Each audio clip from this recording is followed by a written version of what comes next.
మోకాల నొప్పులకు ఎటువంటి సర్జరీ లేకుండా ఎపియాన్ పెయిన్ క్లినిక్ అందిస్తున్న అత్యాధునిక చికిత్స. So sir, high histamine foods అంటే ఏంటి అసలు? చాలా మంది తెలియదు. ఇప్పుడు నాకు కూడా అసలు మాక్సిమం తెలియదు సార్ ఇది. ఇది ఎలా ఉంటుందంటే చాలా మందికి మీరు అన్నది వాస్తవం మేడం. చాలా మందికి బ్లడ్ షుగర్ లెవెల్ పెరిగింది అంటే తెలుసు. అయ్యో షుగర్ లెవెల్ బాగా పెరిగిపోయింది, ఏం చేయాలి, కంట్రోల్ చేయాలంటే ఇన్సులిన్ తీసుకోవాలా లేదా వేరే టాబ్లెట్ వాడాలని తెలుసు. కానీ హిస్టమైన్ గురించి అంత నాలెడ్జ్ బయట రాలేదు. కానీ హిస్టమైన్ అనేది రక్తంలో ఉండే ఒక కెమికల్. ఇది ఎందుకు ఉంటుంది అని అంటే, మీరు నన్ను ఒక ప్రశ్న అడిగారు, నేను దానికి సమాధానం చెప్తున్నాను. ప్రశ్న అడగటానికి మీకు, ఆ ప్రశ్న అర్థం చేసుకోవడానికి సమాధానం చెప్పడానికి నాకు అతి కీలకంగా ఉపయోగపడే chemical, neuro chemical histamine. Okay. Brain uses histamine. Brain లో రిసెప్టార్స్ ఉంటాయి, గట్ లో రిసెప్టార్స్ ఉంటాయి, లంగ్ లో రిసెప్టార్స్ ఉంటాయి. అంటే కీలకమైన అవయవాల్లో దీని రిసెప్టార్స్ ఉంటాయి. ఉత్పత్తి కాగానే అది అక్కడ పోయి యాక్టివేట్ చేస్తుంది. యాక్టివేట్ చేస్తే I'm able to hear, I'm able to answer. దానికి ఉపయోగపడే సిస్టమ్.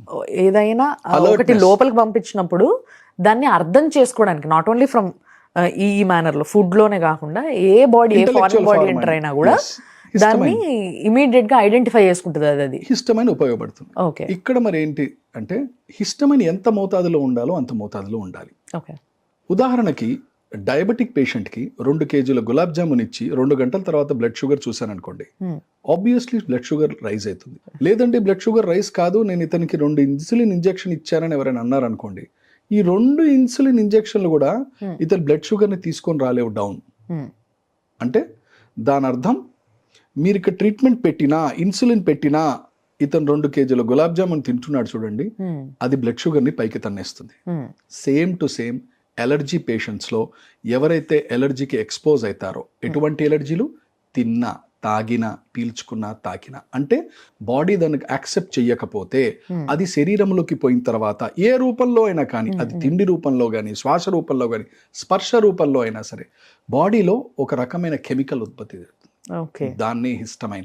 అందుకని హిస్టమైన్ పెరగంగానే చాలా మంది ఏమంటారు, సార్ నాకు నిద్ర పట్టట్లేదు సార్, ఈ దురదలతో చాలా టెన్షన్గా ఉంది సార్, నాకు తుమ్ములు విపరీతంగా వస్తున్నాయి సార్, నిద్ర అనేది లేదు సార్ నాకు. అది వాళ్ళ కష్టం కాదు. ఎందుకు కాదు? పాపం తనకు తెలియదు, తన బాడీలో, రక్తంలో హిస్టమైన్ అనే కెమికల్ విపరీతంగా పెరుగుతోంది అని. హిస్టమైన్ అనే కెమికల్ ఎందుకు పెరుగుతుంది? ఎలర్జిక్ ఆస్తమాలో, ఎలర్జిక్ రైనైటిస్ తుమ్ముల్లో, ఎలర్జిక్ అర్టికేరియా దురదల్లో, ఎలర్జిక్ కంజంక్టివైటిస్ కంటి దురదో, ఎలర్జిక్ సైనోసైటిస్, ఇలాంటి వ్యాధులలో హిస్టమైన్ రక్తంలో ఒకటేసారి హైకి వెళ్ళిపోతుంది. సో వీళ్ళు ఏం అవాయిడ్ చేస్తే ఆ హిస్టమైన్ తగ్గించుకోవచ్చు బాడీలో? ఒక్కసారి హిస్టమైన్ పైకి వెళ్ళిన తర్వాత, అందుకనే మన వాళ్ళు ఏమని చేస్తారు, నాకు ఎలర్జీలు బాగా పెరిగినాయింది, షాప్కి వెళ్ళి యాంటీ హిస్టమైన్ గోళీ ఇస్తారా? ఎలర్జీ పేషెంట్స్ వాడే గోళీ పేరు ఏమిటి? సాధారణంగా యాంటీ హిస్టమైన్. అంటే ఇదేం చేస్తుంది సార్? మరి 3 గంటలు కట్ చేస్తుంది అంతే. అంటే మీకు ఆ ప్రెషర్, హిస్టమైన్ ప్రెషర్ మీ మీద రాకుండా 2-3 గంటలు మిమ్మల్ని కొద్దిగా ఫుర్సత్గా వదిలిపెడుతుంది. ఓకే. అందుకే ఎలర్జీకి సంబంధించిన టాబ్లెట్ వేసుకున్నప్పుడు కొన్ని గంటల వరకు మనకు దురదుండదు, ఏముండదు. అదే కాదు, కొద్ది నిద్రలాగా వస్తుంది. ఎందుకంటే అప్పటి వరకు హై యాక్టివ్ గా ఉండి హిస్టమైన్. చిన్నపిల్లలు మేము చూస్తుంటాం యాజ్ అన్ ఎలర్జిస్ట్, ఇమ్యునాలజిస్ట్. మా వాడికి ఎలర్జీలు ఉన్నాయండి, అస్సలు నిద్రపోడు, కానీ వాడు ఇంటెలిజెంట్ అండి, చాలా ఇంటెలిజెంట్, క్లాస్లో చాలా తొందరగా అబ్జార్బ్ చేసుకుంటుంటాడు, ఒక విషయం టక్మని పట్టేస్తుంటాడు. వాడికి దురదృష్టం ఏంటంటే ఎలర్జీలు ఒక్కటే డాక్టర్ గారు అని చెప్తుంటారు తల్లిదండ్రులు. ఆ బాబు తప్పు కాదు హైపర్ రియాక్టివ్ గా ఉండడానికి, ఇది హిస్టమైన్ లోపల ఉండి చేస్తున్నది. అస్సలు ఉండడండి, ఒక దగ్గర కూర్చోడండి, వీడు అల్లరి చేస్తూనే ఉంటాడండి. ఆ హిస్టమైన్ మెదడులో పోతే మంచి టైర్డ్ గా ఉన్న వాళ్ళకి చక్కటి వేడి కాఫీ ఇస్తే, come on let's go to the job అని ఎట్లాగైతే అంటారో, ఆ హిస్టమైన్ కిక్, హిస్టమైన్ గష్ ఎప్పుడైతే వస్తుందో, వాడికి ఏదో ఒకటి చేసేయాలి, అల్లరి చేసేయాలి, మాట్లాడేసేయాలి. అంటే it will not keep you quiet. వాడి బ్రెయిన్ నార్మల్గా 1x10 టైమ్ మన బ్రెయిన్ పనిచేస్తే, వాడికి 1x80 టైమ్స్ 100 టైమ్స్ పనిచేస్తుంది. దానికి కీలకమైన కెమికల్ హిస్టమైన్. ఇప్పుడు ఈ టాబ్లెట్ అనేది జస్ట్ 3 hours పనిచేస్తుంది అంతే. కానీ అట్లా కాకుండా లైఫ్ స్టైల్లో హిస్టమైన్ తో ప్రాబ్లమ్స్ రావద్దు అంటే, హై హిస్టమైన్ కాకుండా బాడీలో మనం ప్రొటెక్ట్ చేసుకోవాలనుకుంటే ఏం చేయాలి? There is no medicine for allergy, ఇది నగ్న సత్యం. ఎలగ్రా, సిట్రజిన్, ఎటరాక్స్, లేపనాలు, నాజల్ స్ప్రేలు, ఇన్హేలర్లు, ఇవన్నీ ఏమిటండి? Temporary relief. వాడతారు, తగ్గుతుంది, మళ్ళీ వస్తుంది, ఇది సత్యము.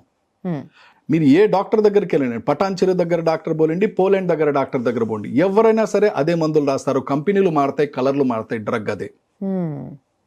సో నెక్స్ట్ ఏం చేయాలి? హిస్టమైన్ తగ్గించాలి. మీరు అన్నది హిస్టమైన్ ఎలా తగ్గిస్తాము? టాబ్లెట్లు ఏమో లేవు, పనిచేస్తే 2 గంటలే, మరి ఎలా వీడిని కాపాడదాం? అప్పుడు మనం ఎలర్జీ స్క్రీనింగ్ అని చేస్తాం. ఎలర్జీ స్క్రీనింగ్ టెస్ట్ చేసినప్పుడు చిన్నారు 2 సంవత్సరాల నుంచి 80 సంవత్సరాల వయసులో ఇచ్చేస్తాం. చేసిన తర్వాత కీలకమైన సమాచారం మనకు వస్తుంది. ఏ కారణాల వల్ల ఇతనికి హిస్టమైన్ పెరుగుతోంది, ఓకే, ఏమి తింటే హిస్టమైన్ బాడీలో పెరుగుతుంది, ఏమి ఎక్స్పోజ్ అయితే బాడీలో హిస్టమైన్ పెరుగుతుంది, ఆ డేటా అంతా మనకు వచ్చేస్తుంది. ఒక్కసారి ఆ డేటా మన చేతిలో ఉన్నప్పుడు వీల్ టెల్ యూ, మీ అబ్బాయికి ఇవి తినపెట్టకుండా కొద్దిగా 2 రోజులు 6 months to 1 year దూరంగా ఉంచండి. ఈ ఎన్వైరన్మెంటల్ ఫ్యాక్టర్స్ కూడా ఎక్స్పోలెన్స్ కానివ్వండి, మౌల్డ్స్ కానివ్వండి, ఫంగస్ కానివ్వండి, అది మనం కంట్రోల్ చేయలేం కదా. ఏం చేయాలి అప్పుడు? వాటిని మేము ఏం చేస్తామంటే అడ్వాన్స్డ్ ఎలర్జన్ స్పెసిఫిక్ సబ్లింగువల్ ఇమ్యూనోథెరపీ అని ఉంటుంది. పిల్లలకి పల్స్ పోలియో చుక్కలు ఎలాగైతే వేస్తారో సింపుల్ గా 2 చుక్కలు నాలుగు కింద వేసుకుంటారు పర్యావరణ ఎలర్జీల నుంచి బయటపడటానికి.